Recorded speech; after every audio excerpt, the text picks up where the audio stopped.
আসসালামু আলাইকুম সুপ্রিয় শিক্ষার্থী এবং ভিউয়ার্স। এই করোনার মহামারীতে স্বাস্থ্যবিধি মেনে সবাই নিশ্চয়ই ভালো আছেন, সুরক্ষিত আছেন। কারিগরি শিক্ষা বোর্ডের অধীন ডিপ্লোমা ইন ইঞ্জিনিয়ারিং এর চতুর্থ পর্ব সিভিল বিভাগের ছাত্রছাত্রীদের জন্য আজকের বিষয় এস্টিমেটিং অ্যান্ড কস্টিং 1, বিষয় কোড 66442। এই সাবজেক্টে অনলাইনে এটা 15 নম্বর লেকচার। আজকে অধ্যায় 7 থেকে আলোচনা করব। ক্লাস উপস্থাপনায় আছি আমি মোহাম্মদ মনিরুজ্জামান, ইন্সট্রাক্টর সিভিল ও বিভাগীয় প্রধান environmental technology, Khulna polytechnic institute, Khulna. আজকের এই ক্লাস শেষে তোমরা যা শিখতে পারবে, দর বিশ্লেষণের ধারণা পাবে, দর বিশ্লেষণের সংজ্ঞা, উদ্দেশ্য, প্রয়োজনীয়তা ব্যাখ্যা করতে পারবে। দর বিশ্লেষণের প্রক্রিয়া উপলব্ধি করতে পারবে। ঠিকাদারের মুনাফা, ওভারহেড চার্জ, প্রভারিত সংস্থা, উপনিমিত্ত ব্যয়, বিভাগীয় ব্যয়, টুলস অ্যান্ড প্ল্যান্স সম্পর্কে বুঝতে পারবে। এস্টিমেট প্রস্তুতিতে দর বিশ্লেষণের সুবিধা অনুধাবন করতে পারবে। তোমরা যদি মনোযোগ সহকারে আজকের ক্লাসটা এনজয় করো, তাহলে এই বিষয়গুলা বুঝতে পারবে। আমরা গত 4টে ক্লাসে বিল্ডিং এর এস্টিমেট করেছিলাম। বিল্ডিং এর এস্টিমেটে মোট 25টা আইটেম আমরা আলোচনা করেছি। 1 নম্বর ছিল ফাউন্ডেশনে মাটি কাটার কাজ, ফাউন্ডেশনের সোলিং, ফাউন্ডেশনে সিসি, ফাউন্ডেশনে ফার্স্ট ক্লাস ব্রিক ওয়ার্ক, প্লিন্থে বালি ভরাট, ফাউন্ডেশন ট্রেন্সে মাটি কাটার পরে আবার ব্যাকফিলিং করতে হয় সেটা, ফ্লোরে সোলিং, ফ্লোরে সিসি, ডিপিসি, সুপার স্ট্রাকচারে ইটের গাঁথনির কাজ, প্যারাপেট ওয়ালে ইটের গাঁথনির কাজ,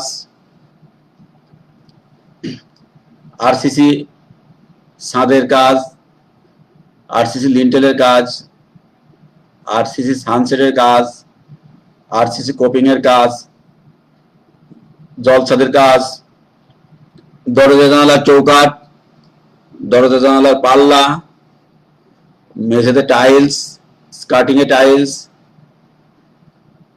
সিলিং প্লাস্টার, ইনসাইড ওয়াল প্লাস্টার, আউটসাইড ওয়াল প্লাস্টার, আরসিসি সারফেসের উপরে নেট ফিনিশিং, ব্রিক সারফেসের উপর নেট ফিনিশিং। এখানে আরেকটা আইটেম যুক্ত করতে হবে, সেটা তোমাদের হোমওয়ার্ক দিয়েছি, করি নাই আমি, সেটা হলো এই ক্লাসে এসে হোমওয়ার্কে সেটা লিখেছি। পেইন্টিং, তোমাদের বিল্ডিং এর ইনসাইড এবং আউটসাইড পেইন্টিং এর কাজ দিয়েছি। পেইন্টিংটা মূলত প্লাস্টারের অনুরূপ। আমরা বিল্ডিং এর ভিতরে ডিস্টেম্পার, প্লাস্টিক পেইন্ট এগুলো করে থাকি, বাইরে ওয়েদার কোট করে থাকি। তো আমাদের ইনসাইড প্লাস্টার থেকে ডিস্টেম্পারের পরিমাণ এবং আউটসাইড প্লাস্টার থেকে ওয়েদার কোটের পরিমাণ আমরা সহজে নির্ণয় করতে পারবো। এটা তোমাদের হোমওয়ার্ক দিয়েছে, এই ক্লাসের শেষে সেটা দেখতে পাবে। ডেফিনেশন অফ রেট অ্যানালাইসিস, দর বিশ্লেষণ কাকে বলছি?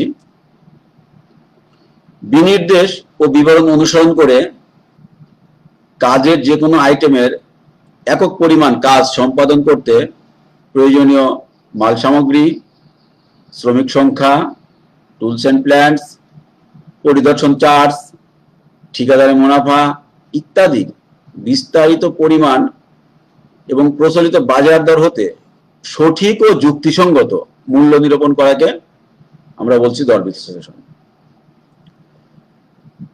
বিনির্দেশ, স্পেসিফিকেশন, বিবরণ এগুলো অনুসরণ করতে হবে।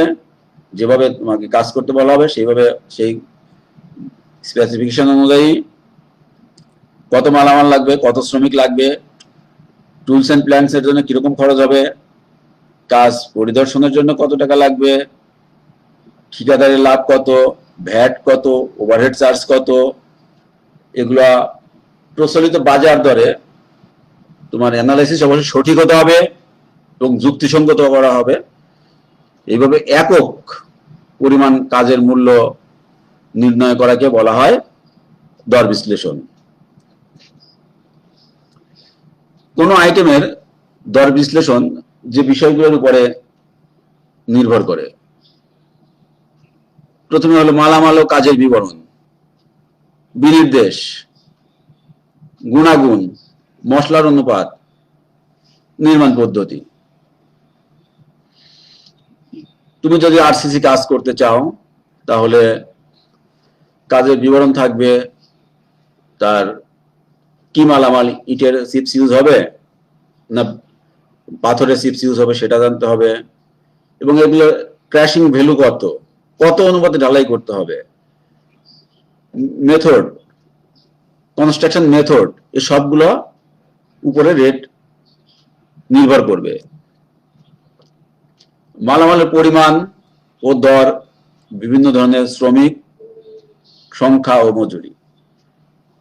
মনে করো তুমি 10 ঘনমিটার ইটের গাঁথনি করতে চাও, তাহলে কত পরিমাণ ইট লাগবে, প্রত্যেকটা ইটের রেট কত, এই 10 ঘনমিটার গাঁথনিতে কতগুলো মিস্ত্রি লাগবে, হেল্পার লাগবে, এবং প্রত্যেকটা মিস্ত্রির হাজিরা কত, এই বিষয়গুলোর উপরেও দর বিশ্লেষণ নির্ভর করবে।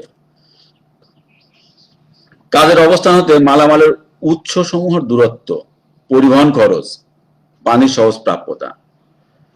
তুমি যখন কোনো নির্মাণ কাজ করতে যাচ্ছ, মালামাল সংগ্রহ করতে, সেটা অবশ্যই দূরত্বের উপরে এর কস্টিং নির্ভর করবে। দূরত্ব বেশি হলে পরিবহন খরচ বাড়বে, যদি আবার হেডলোড করতে হয়, লেবার ক্যারিং কস্ট সেগুলো বেড়ে যাবে। এবং আমাদের নির্মাণ কাজের অন্যতম উদাহরণ হলো পানি। পানি যদি প্রাপ্যতা সহজ হয় তাহলে আমরা পানির কস্টিং কিছু কমবে, পানি যদি সংগ্রহ করতে খরচ বেড়ে যায় তাহলে কস্টিং বাড়বে। ঠিকাদারের লাভ, ওভারহেড চার্জ। কোনো কাজ যদি কেউ করতে যায়, কোনো ঠিকাদার করতে যায়, অবশ্যই তার একটা বেনিফিট দিতে হবে, লাভ প্রফিট দিতে হবে। ঠিকাদারের লাভ 10%, ওভারহেড চার্জ 3.5%।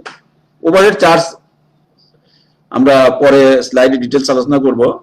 ঠিকাদার কাজ করতে গেলে কিছু খরচ আছে, কিছু আছে অফিসিয়াল খরচ, কিছু আছে জব ওভারহেড চার্জ, সেগুলো আমরা পরে ডিটেলস আলোচনা করব। তো ঠিকাদারের লাভ সাধারণত গণপূর্ত বিভাগের স্ট্যান্ডার্ড শিডিউল অনুযায়ী 10%, ওভারহেড চার্জ 3.5%। দর বিশ্লেষণের উদ্দেশ্য কি? বিনির্দেশ অনুযায়ী সমস্ত কাজের একক দর জানা। স্পেসিফিকেশন অনুযায়ী কাজের স্পেসিফিকেশন থাকবে, কি ধরনের কাজ হবে, কেমন করে কাজ হবে, একক দর জানা। নির্দিষ্ট কাজ সম্পাদন পদ্ধতি, ব্যবহৃত মালামাল এর সাশ্রয়ীকরণ সম্পর্কে জানা। তুমি যদি দর বিশ্লেষণ জানো তাহলে কাজ সম্পাদন পদ্ধতি জানতে পারবে, এবং মালামালের জন্য কত পরিমাণ, 10 ঘনমিটার কাজে কতগুলো ইট লাগবে সেটা জানা থাকলে তাহলে মালামালের মিসইউজ হবে না, নির্দিষ্ট পরিমাণ মালামাল সেখানে সরবরাহ করতে পারবে। চুক্তিপত্রে উল্লেখ করা হয়নি এমন ধরনের কাজের দর জানা যায় যা বিভাগীয় নির্দেশ অনুযায়ী সম্পন্ন করা হয়েছে।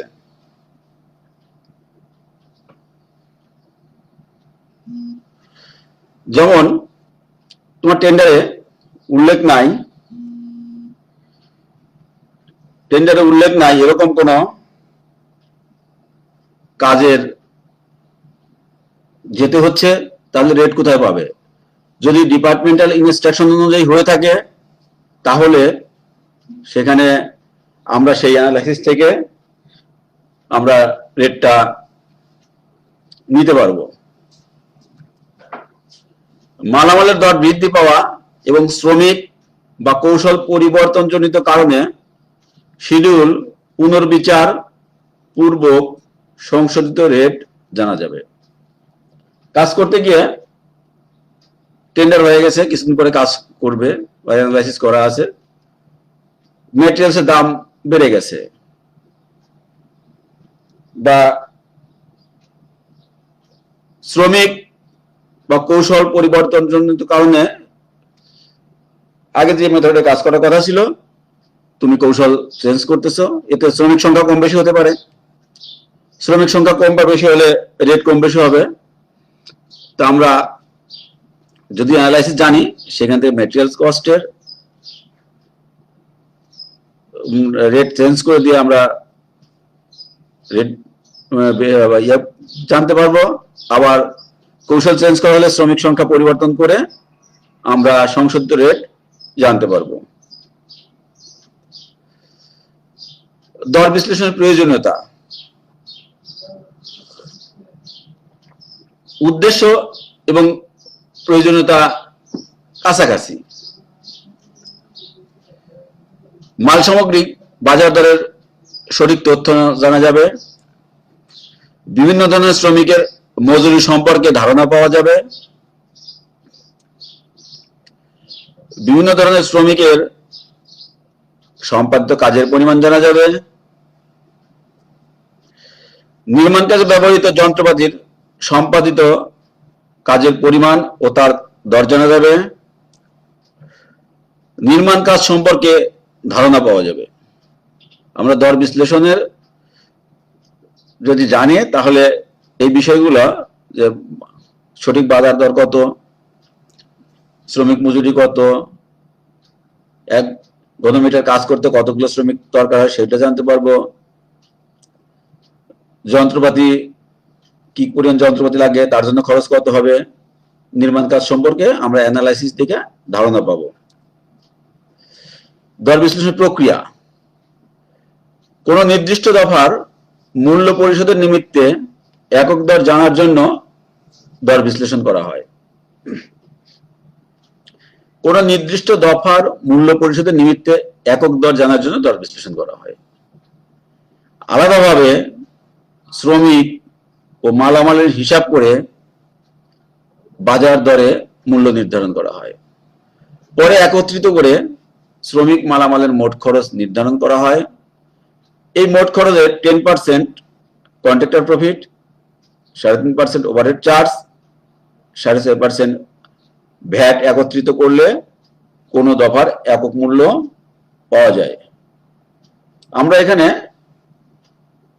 একটা উদাহরণ দেখতে পারি। আমরা যদি 10 ঘনমিটার ইটের গাঁথনির, সুপারস্ট্রাকচার গাঁথনির দর বিশ্লেষণ জানতে চাই, তাহলে 10 ঘনমিটার গাঁথনিতে ইট লাগবে কতগুলা? 1 ঘনমিটার ইটের গাঁথনিতে প্রচলিত ইটের দরকার 410টা, তাহলে 10 ঘনমিটারে ইট লাগবে 4100টি। আমরা জানি ইটের গাঁথনিতে শুকনো মশলার পরিমাণ 35%, তাহলে 10 ঘনমিটারে শুকনো মশলা লাগবে 3.5 ঘনমিটার। আমাদের এখানে গাঁথনির অনুপাত 1:6, তাহলে সিমেন্টের প্রয়োজন হবে 3.5 ভাগ 7 into 1 at the rate of 30 bag পার ঘনমিটার। 1 ঘনমিটার সমান 30 ব্যাগ সিমেন্ট। তো আমাদের সিমেন্টের দরকার হবে 15 ব্যাগ, বালির প্রয়োজন হবে 3 ঘনমিটার। আমাদের কতে মাল সামগ্রী, যে আমরা এখান থেকে মাল কত ইট লাগবে, কত সিমেন্ট লাগবে, কত বালি লাগবে এবং তার কস্টিং কত, মাল আমাদের দাম জানলাম। নেক্সট এসে জানলাম আমরা শ্রমিক, কয়জন রাজমিস্ত্রি লাগবে, কয়জন হেড মিস্ত্রি লাগবে, কয়জন জোগাড়ি লাগবে, কয়জন কিউরিং ম্যান লাগবে, আমরা শ্রমিকের কস্টিং জানলাম।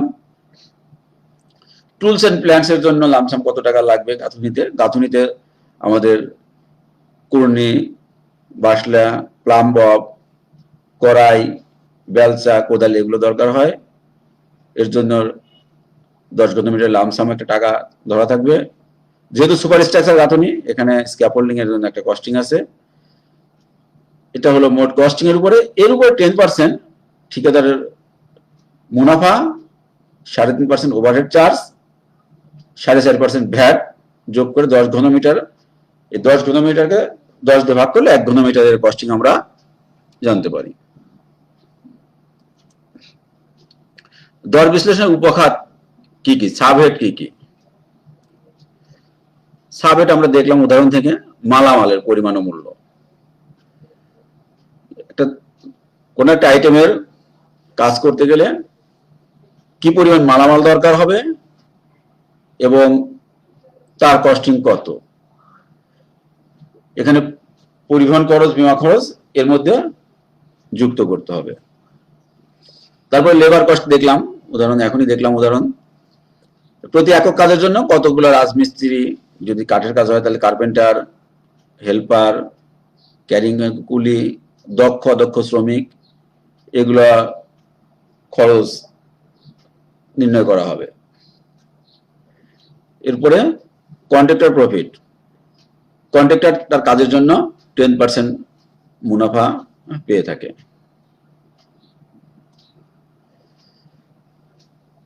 Advantage of rate analysis to prepare a cost estimate, পরিব্যয়ের হিসাব প্রস্তুতিতে দর বিশ্লেষণের সুবিধা। আমরা উদাহরণ থেকে দেখতে পেলাম মালামালের গুণাগুণ জানা যাবে, স্পেসিফিকেশন থেকে, বিনির্দেশ থেকে মালামালের গুণাগুণ জানতে পারবো, কত অনুপাতে কাজ হবে অনুপাত জানতে পারবো, টুলস এবং প্ল্যান্টস এর জন্য কি পরিমাণ টাকা ধরা আছে আমরা সেখান থেকে সেই নির্মাণ সুবিধার পর্যাপ্ততা জানতে পারবো, কাজের সাইটের অবস্থা সম্পর্কে ধারণা পাওয়া যাবে,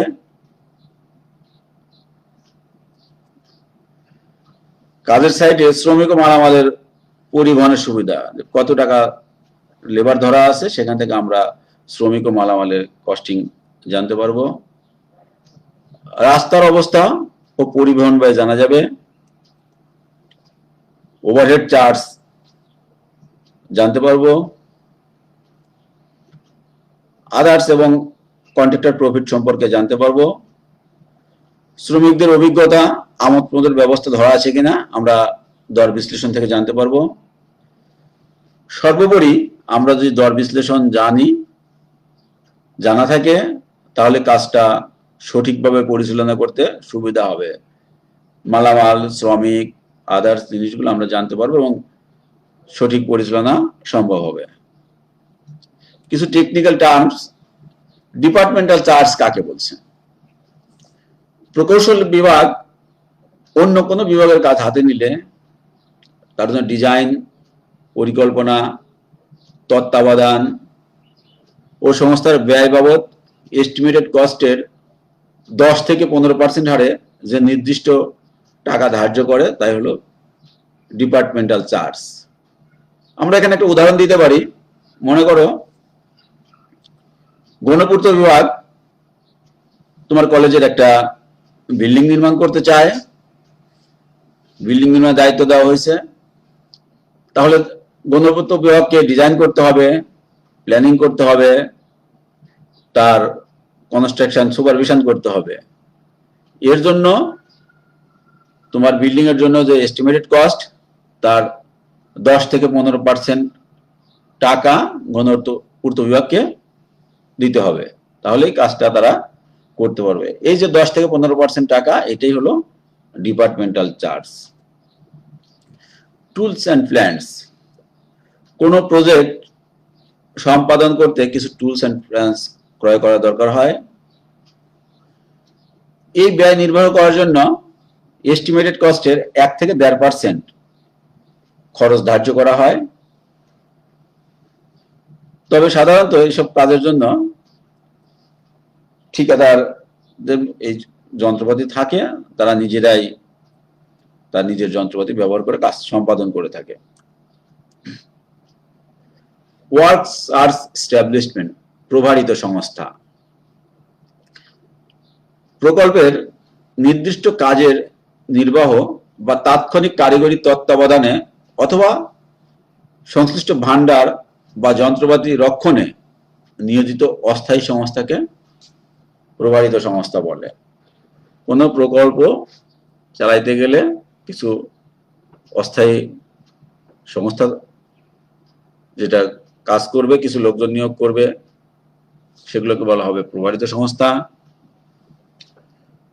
সংস্থার যে সদস্যগুলো, যে কর্মী নিয়োগ দেওয়া হবে, তাদের মজুরি, তাদের যাতায়াত খরচ, এগুলো এখানে চার্জ করা হবে। গণপূর্ত বিভাগের নিয়ম অনুযায়ী এস্টিমেটেড কস্টের 2.5% ওয়ার্ক চার্জ এস্টাবলিশমেন্ট হিসাবে ব্যয় ধরা হয়। কাজের অগ্রগতি অনুসারে অস্থায়ী ভিত্তিতে প্রভারিত সংস্থার কর্মী নিয়োগ দেওয়া হয়। প্রকল্প শেষ হলে তাদের কর্ম অবসান হয়।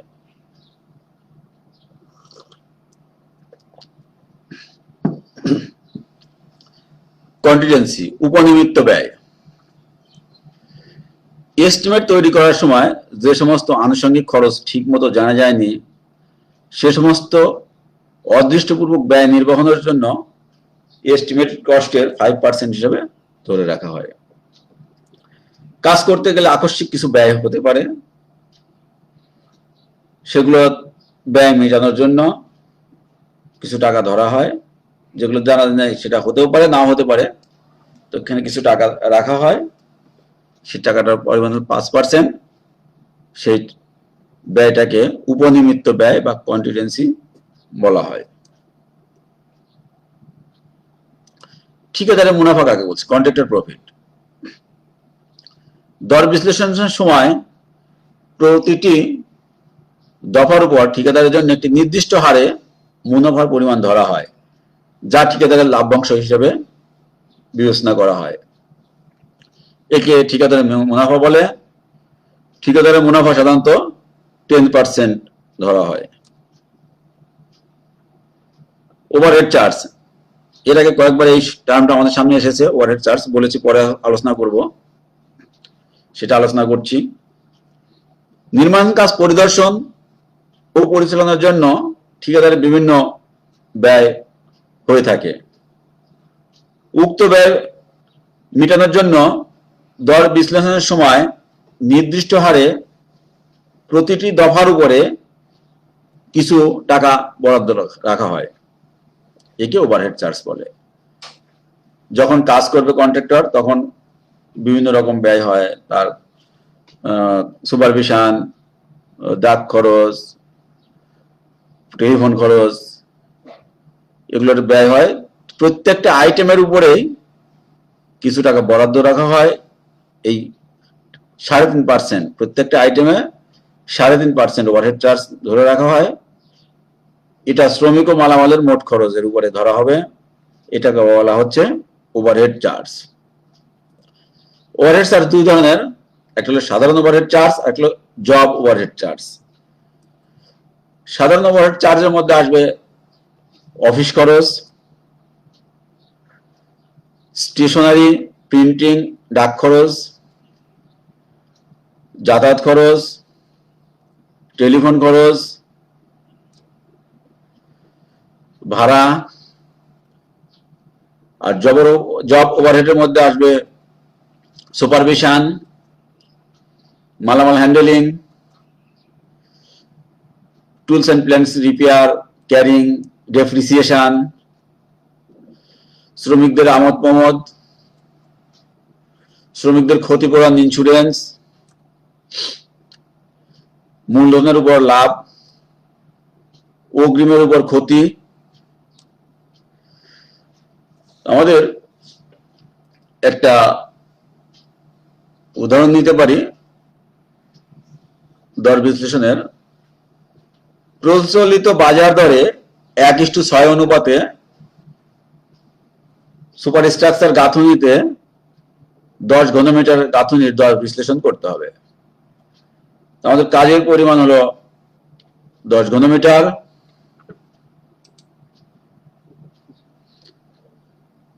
এক ঘনমিটার গাঁথনিতে আমাদের ইট লাগবে 410টি প্রচলিত ইট, তাহলে 10 ঘনমিটার ইট লাগবে 4100টি। 1 ঘনমিটারে শুষ্ক মশলা লাগে 35% মশলা লাগে আমাদের। 100 ঘনমিটারে 35 ঘনমিটার মশলা লাগে।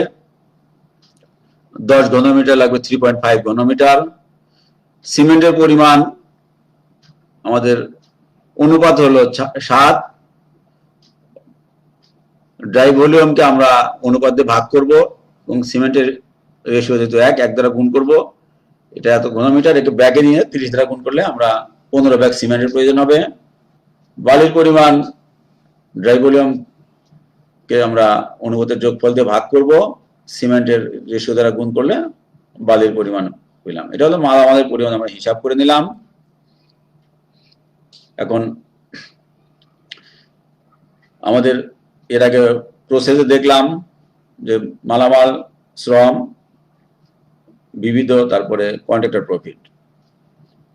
তো মালামালের কস্টিং কিরকম, এটা স্থান বেঁধে ভেরি করবে। 4100টি ইট, একটা ইটের দাম যদি 7 টাকা হয়, তোমার এলাকায় ইটের দাম তুমি হিসাব করবে, তাহলে 4100টি ইটের দাম হলো 28,700 টাকা। 15 বস্তা সিমেন্টের দরকার। গাঁথনির জন্য আমাদের সেম টু সিমেন্ট ইউজ করা হয়। কোন ব্র্যান্ডের সিমেন্ট ইউজ করা হবে শিডিউলে তার স্পেসিফিকেশন উল্লেখ করা থাকবে। সেই স্পেসিফিকেশন অনুযায়ী আমরা মালামাল, ইট, বালি, সিমেন্ট ইউজ করব। 15 বস্তা সিমেন্ট, 1 বস্তা সিমেন্টের প্রাইস কস্টিং যদি 450 টাকা হয়, তাহলে সিমেন্ট বাবদ খরচ হবে 6,750 টাকা। বালি লাগবে 3 ঘনমিটার, 4 FM 1.5। FM তোমরা জানো, FM হলো ফাইননেস মডুলাস, যার দ্বারা বালির নমুনার আকার প্রকাশ করে। আমরা সিব অ্যানালাইসিসের মাধ্যমে FM নির্ণয় করতে পারি। 3 ঘনমিটার, প্রতি ঘনমিটার বালির দাম 900 টাকা হলে 2700 টাকা বালির খরচ হবে। তাহলে এই তিনটে হলো আমাদের ম্যাটেরিয়ালস কস্টিং। এরপরে আসো শ্রমিকের জন্য হেড মিস্ত্রি। হেডমিস্ত্রি, একজন হেডমিস্ত্রি একদিন 20 ঘনমিটার গাঁথনির কাজ সুপারভিশন করার সক্ষম। তো আমাদের যেহেতু 10 ঘনমিটার, তাহলে আমরা একজন শ্রমিকের মজুরি দেবো না, হাফজন শ্রমিক ধরবো। এবং একজন হেডমিস্ত্রির বেতন যদি, মজুরি যদি 700 টাকা হয়, তাহলে 10 ঘনমিটারের জন্য তাকে ধরা হবে 350 টাকা, অর্ধেক জনের। রাজমিস্ত্রি 10 ঘনমিটার গাঁথনি করার জন্য 8 জন দরকার হবে। একজন রাজমিস্ত্রি বেতন যদি, হাজিরা যদি 500 টাকা হয়, তাহলে 4000 টাকা লাগবে। দক্ষ যোগালী লাগবে 4 জন। প্রতি জন দক্ষ যোগালীর হাজিরা যদি 450 টাকা পার হেড পার ডে হয়, তাহলে তার জন্য খরচ 1800 টাকা।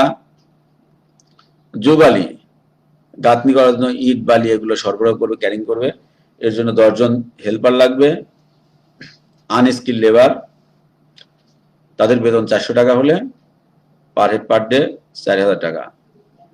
গাঁথনি করার পরে এই গাঁথনিতে 7 দিন পরিমাণ কিউরিং করতে হবে, ভিজাইতে হবে। তো কিউরিং এর জন্য একটা খরচ আছে। আমাদের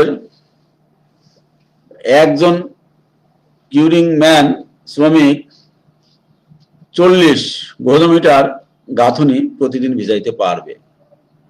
40 ঘনমিটার গাঁথনি ভিজাইতে পারে, তাহলে 10 ঘনমিটারের জন্য 1/4 লেবার লাগবে 7 দিন।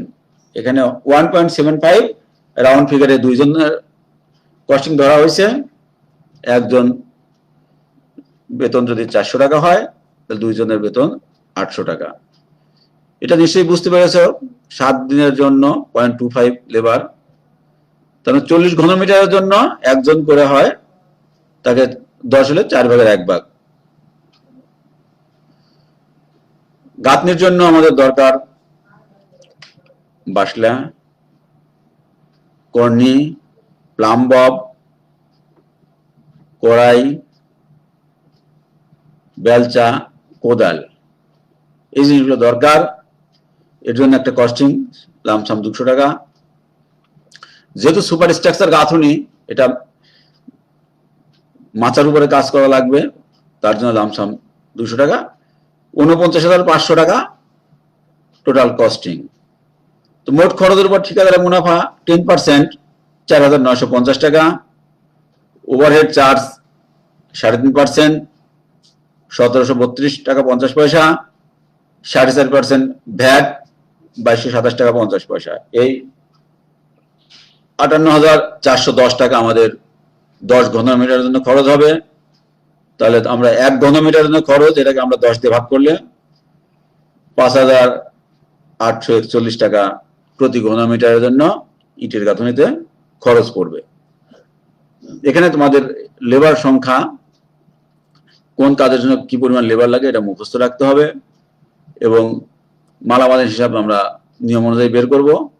পরীক্ষাতে দর বিশ্লেষণ থাকবে, যে কোনো একটা দর বিশ্লেষণ থাকবে, যাতে গুরুত্ব সহকারে মনে রেখো। হোমওয়ার্ক, তোমরা ক্লাসে শুরুতেই বলেছিলাম যে আমরা যে বিল্ডিং এর কাজ 25টা আইটেম করেছি, তাতে পেন্টিং বাদ ছিল।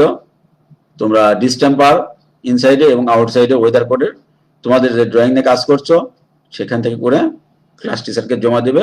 ক্লাস টিচার এটা সেশনাল ওয়ার্ক হিসাবে মূল্যায়ন করবেন। আমার এই ক্লাসে ভিডিওটা যদি পুনরায় দেখতে চাও তাহলে skills.gov.bd তে ভিজিট করবে, তাহলে পুনরায় দেখতে পারবে। বারবার দেখো, যদি কোনো প্রশ্ন থাকে তাহলে আমাকে প্রশ্ন করো, আমি জবাব দেওয়ার চেষ্টা করব। সেটা মেল হতে পারে, মেসেঞ্জার হতে পারে। এত সময় আমার সাথে থাকার জন্য সবাইকে অসংখ্য ধন্যবাদ। সবাই সুস্থ থেকো, নিরাপদে থেকো।